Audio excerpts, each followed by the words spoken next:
I woke to the shrill beep of a heart monitor and the sting of antiseptic biting the air. My arm was wrapped in white bandages, my throat raw from tubes I didn't remember. The nurse said I'd been unconscious for 2 days, but what she said next hurt more than the wounds. Your father signed the papers and left. Like I was nothing. The only family I'd ever known had walked away before I even opened my eyes. For hours, I stared at the ceiling, trying to believe there was a reason, maybe fear, maybe shock. But deep down, I knew the truth. I'd been unwanted my whole life. Then, just when I thought I was completely alone, 2 police officers stepped into my room with a file and a faded photo of a missing child. And that's the moment my entire world began to unravel. It happened on a Thursday night, the kind of night when the sky feels heavy enough to crush you. I was driving home from my second shift at the diner, half awake, the wipers struggling against the freezing rain. The radio crackled with static just before my tires hit a patch of black ice. In one breath, I was fine. In the next, screech. The steering wheel spun. Headlights flashed. Then metal screamed against metal. When I came to, the world was tilted. My windshield was shattered, my hands shaking on the airbag, blood crawling down my arm. Someone shouted in the distance, "Ma'am, don't move. Ambulance is coming." The next thing I remember was the blinding light of the ICU and the echo of my own heartbeat in the monitors. A doctor leaned over me, voice calm but grave. "Miss Harper, your arm is fractured in multiple places. We'll need surgery to save it." Surgery. Money. The words barely registered, but I knew what they meant: bills I couldn't pay, debts I couldn't survive. Still, there was only one person I could call: my father. I reached for my phone with trembling fingers, the IV tugging at my skin. It rang once, twice. Then he answered. "Dad," I whispered, my throat dry. "It's me. I was in an accident. I'm in the ICU. They said my arm." Silence. "Dad?" Then, cold and sharp, his voice cut through the static. "We can't do anything for you." Click. The line went dead. I stared at the dark screen, my pulse pounding louder than the machine's. The nurse nearby looked at me with quiet pity, but I turned away. He left me again. I pressed my forehead to the pillow, trying not to cry. Somewhere between the morphine and the tears, a thought clawed its way up my chest. Maybe this was my fault. Maybe I really wasn't worth coming back for. Outside, thunder rolled over the hospital roof. Inside, I made myself a promise I couldn't yet understand. If I ever walked out of that room, I'd find out why my own father could look at me and feel nothing at all. The first night after surgery was endless. Machines hummed beside me, keeping rhythm with my heartbeat, while the rain outside tapped a cruel lullaby against the window. I stared at the ceiling, waiting for the sound of footsteps I knew would never come. Morning arrived, pale and merciless. I tried calling Dad again, straight to voicemail. The screen blinked, call failed, as if even the phone knew better than to try. By noon, 2 nurses whispered outside my door. I caught fragments.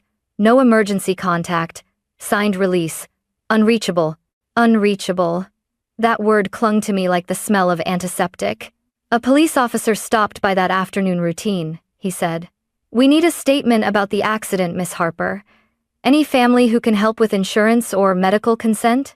"Just my father," I answered automatically. He paused, pen hovering. "Has he been in touch?" My voice cracked. "Not since the day I woke up."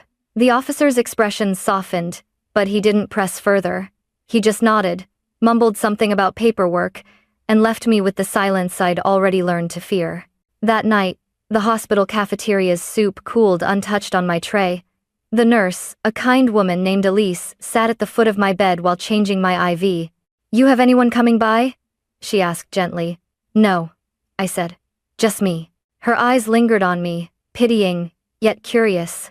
"Sometimes people keep secrets," she murmured, "even from their own children." I wanted to ask what she meant, but my throat closed. I turned my face toward the rain-smeared window instead. The next morning, the world felt heavier, like the hospital walls had grown thicker overnight. I was half asleep when the door opened again. Only this time, it wasn't a nurse. 2 men in dark suits stood there, badges gleaming against their coats. "Miss Claire Harper?" the older one asked. Yes, I said cautiously, clutching the thin blanket around me. He exchanged a quick look with his partner before stepping closer.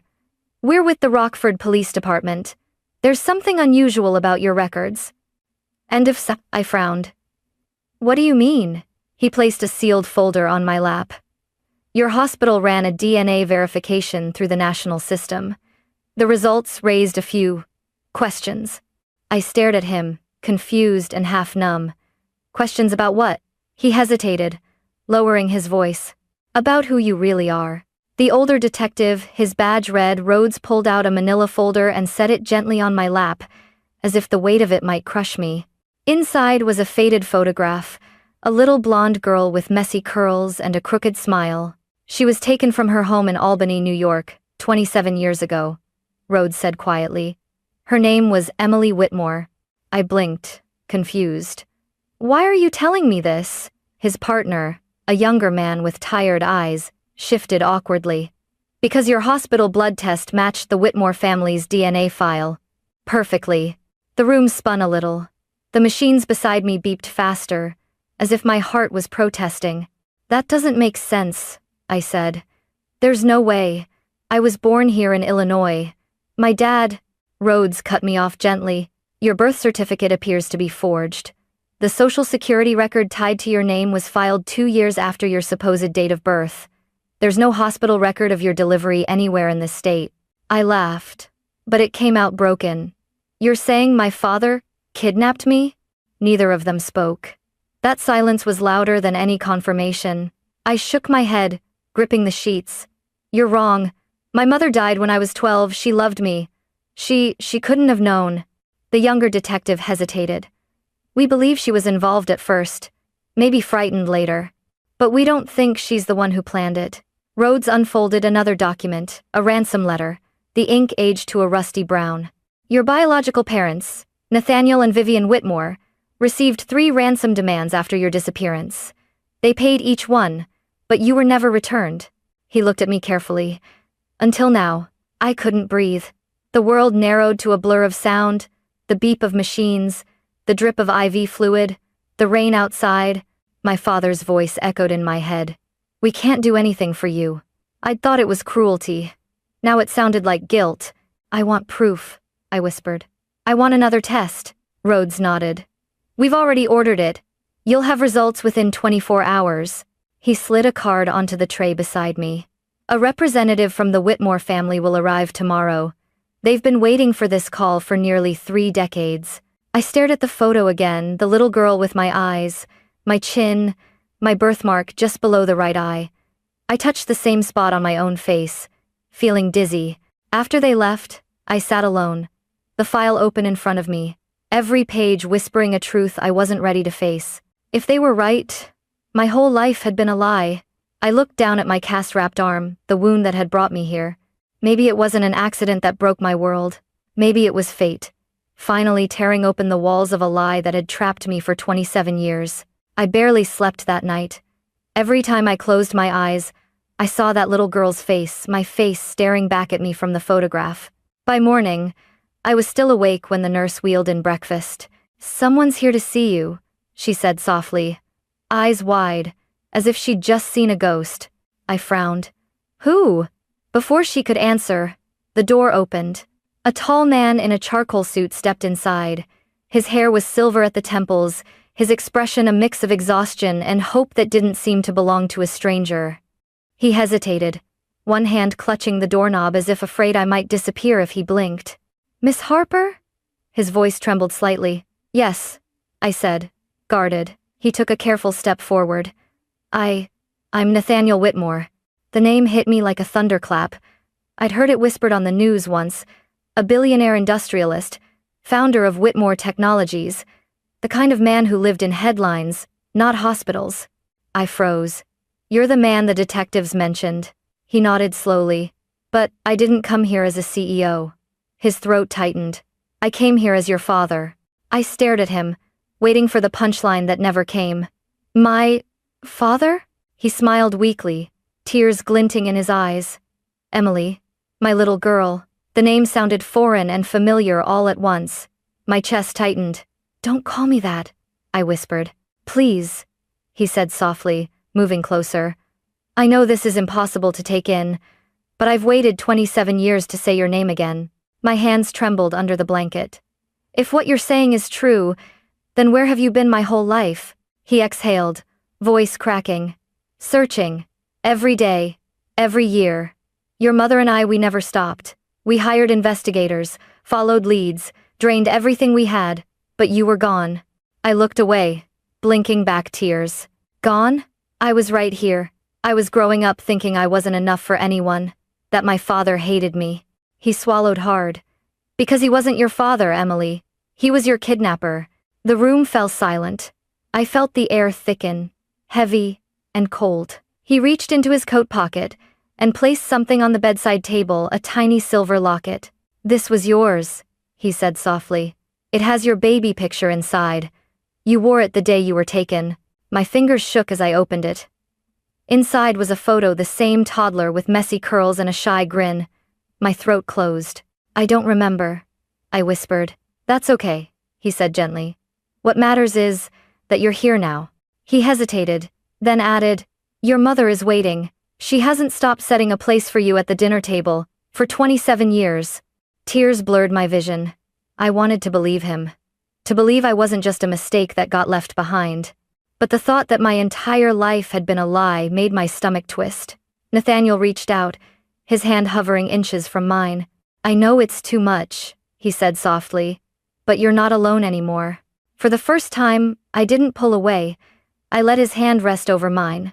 And for the first time in my life, someone's touch didn't feel like an obligation, it felt like home trying to remember me.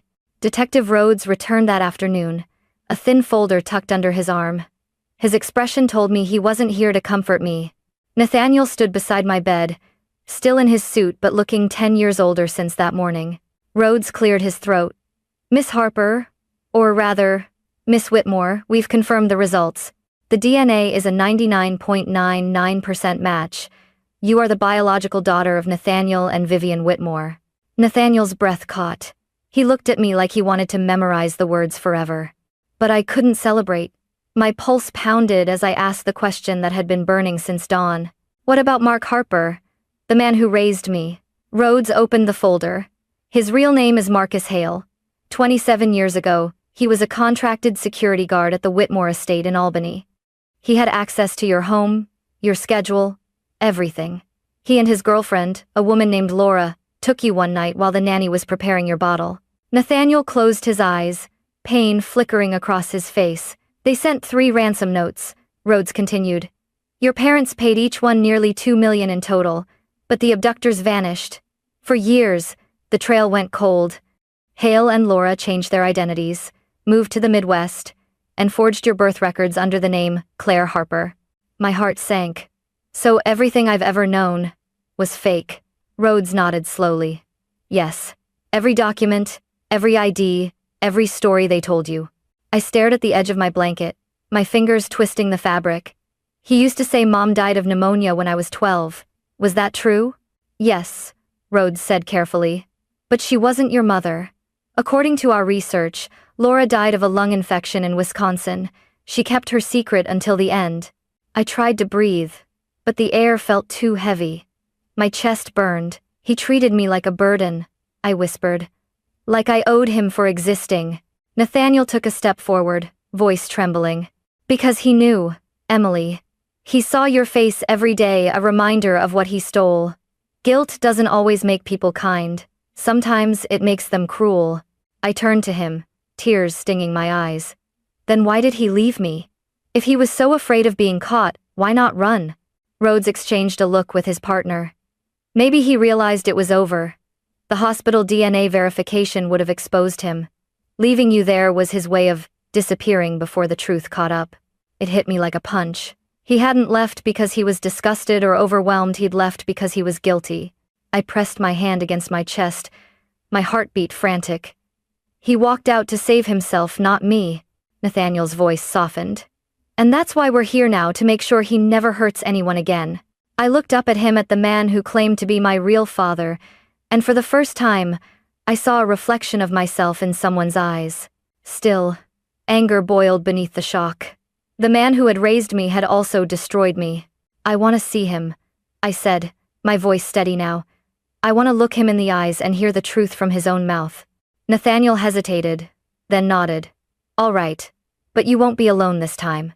And as the sun dipped below the horizon outside my hospital window, I felt it, the first spark of something I hadn't felt in years. Not fear, not despair, resolve. The drive to Milwaukee felt endless. Nathaniel sat beside me in the back seat of the unmarked police car, silent except for the quiet hum of his breath. I could see the reflection of red and blue lights flashing across the rain-streaked window. The closer we got, the more the memories clawed at me, the shouting, the cold dinners, the slammed doors. Detective Rhodes turned to me. You don't have to do this, Miss Whitmore. We can handle the questioning. But I shook my head. No, he stole 27 years from me. I'm going to hear him say it. When we pulled into the cracked driveway, the house looked exactly like I remembered: peeling paint, an uncut yard, blinds drawn tight. It wasn't a home, it was a cage disguised as one. The officers went in first. Moments later, Rhodes waved me forward. Nathaniel followed a step behind. Marcus Hale sat at the kitchen table, handcuffed, his shoulders slumped. He looked smaller than I remembered, like the years had already started taking him apart. His eyes lifted when I entered. For a second, he almost smiled. Claire, he rasped. I froze. That name, the lie he gave me, scraped against my chest. Don't call me that, he frowned, confused. What's wrong with you? What's going on? I took a step closer, my voice sharp. What's wrong? You kidnapped me. He blinked, the color draining from his face. They told you that, didn't they? The cops, that rich man. I cut him off. Is my father. My real one. Mark's jaw clenched. You don't remember what it was like back then. I saved you. You were crying, screaming they didn't care about you. Stop lying, I shouted, slamming my palm on the table so hard the metal cuffs rattled. You didn't save me, you stole me. You turned my life into a nightmare. You made me believe I wasn't worth loving. Nathaniel stepped forward, his voice steady but full of fire. You took my daughter for money, and when the money ran out, you broke her spirit to keep her quiet. Mark laughed bitterly. You think money makes you a father? You had everything, and I had nothing. I gave her food, a roof, clothes. You gave me fear, I screamed. Every day I woke up wondering what I did wrong. Every time you looked at me, I saw it. The hate, the disgust, the shame you couldn't hide. He stared at me, his mouth trembling. You were a reminder, he said quietly, of what I'd done. I thought if I kept you close, I could make it right. But every day I looked at you, it got worse. I couldn't stand it anymore. Nathaniel's voice broke through, quiet and cold. And so you left her in a hospital to die. Mark's hands tightened into fists. I couldn't do it anymore. I thought maybe she'd be safer without me. I took another step closer, tears burning my eyes. Safer? You abandoned me because you were afraid of being caught. You didn't leave to protect me. You left to protect yourself. For a moment, no one spoke. The clock on the wall ticked, steady and cruel. Mark's eyes flickered between me and Nathaniel. His shoulders sagged. I'm sorry, he whispered. But the words felt empty, too late. Too light for what he'd done. Rhodes nodded to the officer beside him. Marcus Hale, you are under arrest for kidnapping, extortion, and fraud. You have the right to remain silent. The metallic click of the cuffs echoed through the room. As they pulled him to his feet, Mark turned to me one last time. I loved you in my own way, he said softly. I met his gaze. Steady now. Then I hope one day you understand what real love looks like. He didn't answer. The door shut behind him with a dull thud that sounded like the past finally locking itself away. Nathaniel placed a trembling hand on my shoulder. It's over, Emily. But it wasn't over, not yet. Because the truth didn't erase the years I'd lost. It didn't bring back birthdays, or lullabies, or the warmth I'd never known. As the car pulled away from that house, I looked out the window one last time. The lights of the police cruisers faded into the distance, swallowed by the rain. I wasn't Claire Harper anymore. I wasn't the unwanted girl left behind. I was Emily Whitmore. And for the first time, I felt the weight of my name. The story hit every headline by the next morning. Kidnapped heiress found after 27 years. My name, both of them, flashed across TV screens, newspapers, and phones. Everyone wanted to know who I really was. But I didn't even know myself. The trial began within weeks. Courtrooms, cameras, reporters, it all felt like a storm. I was trapped inside. I sat behind the glass wall of the victims section, watching the man who had raised me shuffle in wearing an orange jumpsuit. His hair was grayer, his shoulders bent. He didn't look like a monster. He just looked small. The prosecutor's voice echoed through the courtroom. Marcus Hale kidnapped Emily Whitmore in 1998, extorted millions from her parents, and built an entire life on lies. Mark never once looked at me. Not during the testimony. Not during the sentencing. He stared straight ahead, hollow. When the verdict was read, life imprisonment without parole, I felt no triumph, no satisfaction, just silence. Afterward, the reporters swarmed as I left the courthouse. Miss Whitmore, do you forgive him? Will you return to your father's company? Do you remember anything from the night you were taken? I said nothing. Nathaniel shielded me with his arm, guiding me through the chaos toward the waiting car. Once inside, the noise faded, and for a long moment, neither of us spoke. Then, softly, he said, "Your mother's been waiting for you." The flight to Albany was quiet. I stared out the window, watching clouds stretch endlessly beneath us, wondering if the sky had looked the same the night I disappeared. When we arrived at the Whitmore estate, the air smelled like rain and pine. The mansion loomed behind tall iron gates, the same place I had been taken from all those years ago. My chest tightened as the car rolled up the long driveway. The front door opened before I could reach it. A woman stood there, elegant but fragile, her hair streaked with silver, her hands trembling. When her eyes met mine, she gasped, covering her mouth. "Emily," she whispered. My knees went weak. "Mom?" She rushed forward, and I fell into her arms. The scent of lavender and tears filled the air. She was crying, whispering my name over and over like a prayer she'd been afraid to say aloud for decades. "I'm here," I managed, my voice cracking. "I'm home." Nathaniel's arms wrapped around both of us, his face buried in her shoulder. For the first time, I understood what belonging felt like. Later that evening, my mother showed me a small bedroom at the end of the hall. It looked like time had stopped. Pastel yellow walls, a crib in the corner, a faded teddy bear still waiting on the bed. "I couldn't bring myself to change anything," she said through tears. "Every week I cleaned it hoping you'd come back." I sat on the bed, tracing my fingers over the old quilt. For the first time in 27 years, the house didn't feel like someone else's story. It felt like mine. The months after the trial felt unreal, like living in someone else's memory. Therapy sessions, interviews, foundation events, everything moved faster than my heart could process. People called me lucky, but they didn't understand.